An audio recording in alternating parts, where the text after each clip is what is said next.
Welcome back, everyone, to Vendetta Sports Media. I'm Jack Sabin, joined again by Jake Reno as we continue to break down NBA teams ahead of the 2023 season. We just finished the Boston Celtics, and here now we're finishing things off by previewing the Atlanta Hawks for this year. The Atlanta Hawks, if you look up mid in the dictionary, I feel like you'd get a nice picture of that Atlanta Hawks logo. They were a team that in the years past have kind of tried to seize this quote unquote window, if you want to call it, trading for guys like DeJounte Murray and Sadiq Bey. But it seems like it really hasn't been able to pan out. Last year, they finished at 41 and 41, about as the literal mid, and did end up winning the first playing game against the Heat, who ended up in the finals for what it's worth, but then got pretty easily handled by the Boston Celtics. And it's just kind of seemed to be that's kind of sort of seemed to be the recipe for the Hawks. Just good enough to make the playoffs, but not really good enough to make a whole lot of noise once they get there. Yeah, I agree. It's a interesting spot to be in. It's almost like being in a little limbo because, they're not going to be bottom of the pack to where you're going to get a high draft pick, but on the flip side, they're not a team that's going to be making these deep playoff runs. And, minus the 2021 season, they were 2 wins away from making the finals. But like you said, they're just very middle of the pack. They I think selected 15th overall this year in the draft. They went, at even 500 last year, and just were at the very cusp of making it into the guaranteed playoff spot that they ended up being in the play-in. And they've got some great guards. Their big man play can be suspect at times, and I think that's one of the reasons why they are just as such a mediocre team as they are. They don't have a ton of star power necessarily, minus Trey Young being on the roster, but um, it'll be interesting to see. I mean, I feel like we're going to continuously, at least for the next few seasons, see more of this from this Atlanta Hawks team. Yeah, and I mean in the off season they didn't really do all too much. They brought in Patty Mills and Wesley Matthews, was I believe the other guy they brought in. I mean, Hmm. neither one of those guys are really needle movers. I mean, Patty Mills is a great backup guard, but I think the Hawks need a lot more than that if they want, to kind of get to where they want to be. They did hire Quinn Snyder to a 5-year deal, Hmm. so maybe that brings some new fortune to them. But overall, I just didn't really see enough in the offseason for me to really believe they're going to be much better than they were last year. Maybe they can scrounge up a few more wins, but I mean, more or less see this Hawks team kind of being a fringe playoff team. Yeah, definitely. And I mean, with Quinn Snyder, they were a higher rated offense in the league than most teams, which is a really good thing. That's definitely a huge plus. And I think that like you said, they will be maybe a little bit better than last season, but I don't think that this is a 50-win team by any means. And um, we're just gonna see again just pretty average play from them. They're definitely a play-in worthy team for sure, and I think that they'll be more competitive for a guaranteed playoff spot this season than they were last year. Like you said, with the Sadiq Bey being there now, Clint Capella, they're solid guys, but they're not team leaders necessarily or faces of the team, and they're definitely going to depend a lot more on DeJounte Murray and Trey Young to really be the consistent guys that lead this team day in and day out. And DeJounte Murray was very consistent last season. They're both dependable guards, but I I don't really like the addition of Patty Mills and Wesley Matthews too much. I mean, they're both a little bit older in their careers, and the guard depth didn't really make as much sense. I mean, they traded away John Collins, but I would have liked to see them be a little bit more aggressive when it came to maybe another big man. Yeah, I definitely agree. I mean, I like Sadiq Bey, but at 6'7", he's a little bit on the smaller end of power forwards. And then, you got Clint Capella as well. So I think, yeah, the loss of John Collins is definitely one that I think will hurt, or that they'll feel this season. But then on the other end of that, even with John Collins, like, I still don't think this team is much better. And it's like, I look at their like starting five: Trey Young, Dejounte Murray, DeAndre Hunter, Sadiq Bey, and Clint Capella, and it seems like, you know a good way to construct a roster. It's like you got a ball dominant point guard who can score at will, and then you know get the ball to the guys that need it. Trey being a good playmaker, and then they got Dejounte Murray at the two guard, who's another one of the better perimeter defenders and just overall defenders for a shooting guard, and can also, you know, get his own bucket. DeAndre Hunter's a prototypical just 3-and-D guy. Amazing defender, okay 3-point shooter, but is really there just for his amazing defense. And then, I think with Clint Capella, you have more of the, I guess, old school traditional type center of, block shots, get rebounds, catch lobs.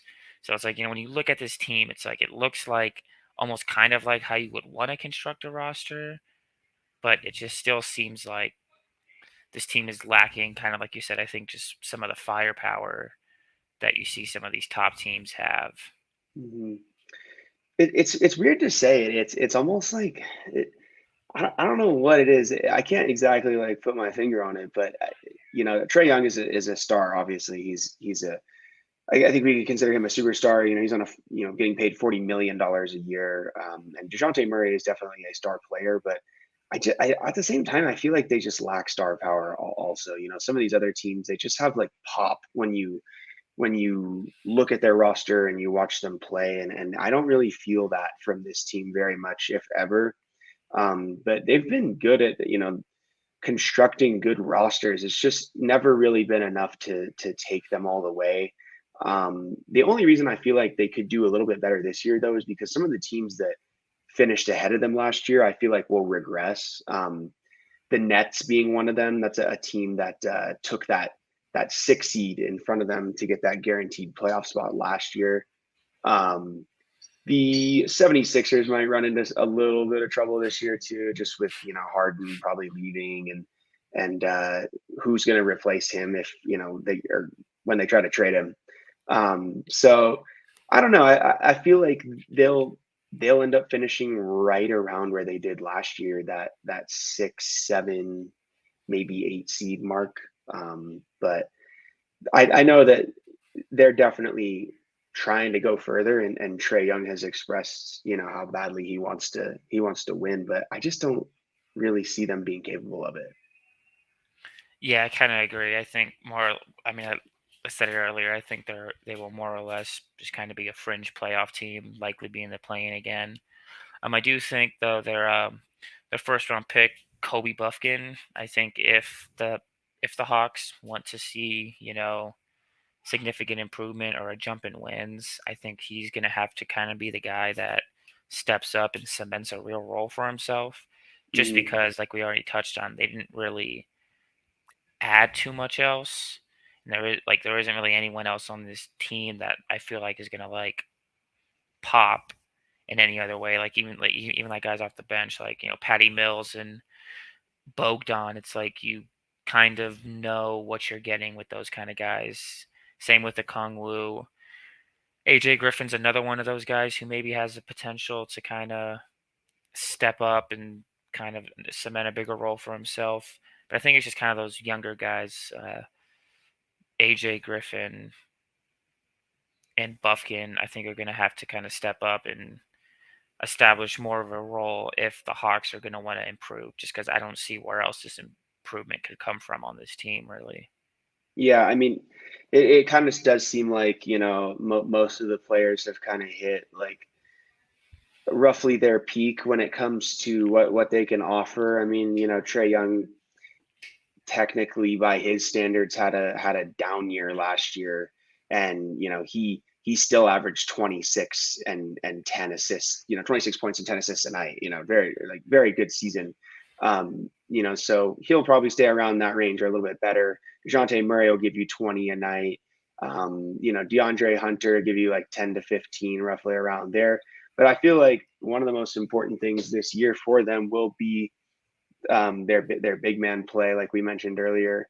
Tallest guys on their roster are 6'10". Clint Capella is up there at 6'10", as well as Onkongu. And so, there are some teams that have technically larger rosters, multiple 7-footers or, them guys at like 7'3".